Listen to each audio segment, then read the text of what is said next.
And then I got looking a little more closely at the wheel hub assembly on the old one, just as I was looking at it, and I saw all this blue, the heat marks here. You see that where, like, kind of where my thumb is at?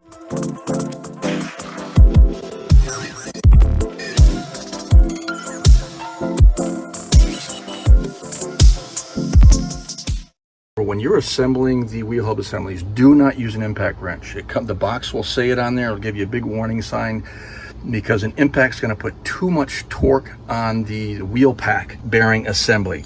So when it has a torque spec, like in this case for my Jeep Grand Cherokee, it's 229 foot-pounds. If you put an impact on this and hammer this thing in there, you're probably going to put 2.5 times the amount of torque on this wheel hub assembly than what you need. And what that's going to do is that will probably result in a premature failure of your wheel hub assembly.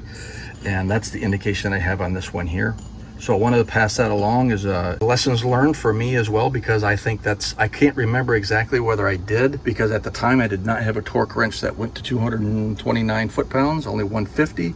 So I said, well, I'll just put the impact on there, pop it a few times, and I think that was probably enough to cause my problem here. So don't do that. Go to Harbor Freight or wherever. I picked up that one there, and that goes up to 250 foot-pounds, I think for 60 bucks on sale. Do yourself a favor and get the right tool for the job so that you're not doing it twice like I've done. This is Dutch Out. Hopefully this has helped somebody. Thumbs up, like, subscribe, follow along as we continue to work on stuff like this around the house and in the driveway and everywhere in between.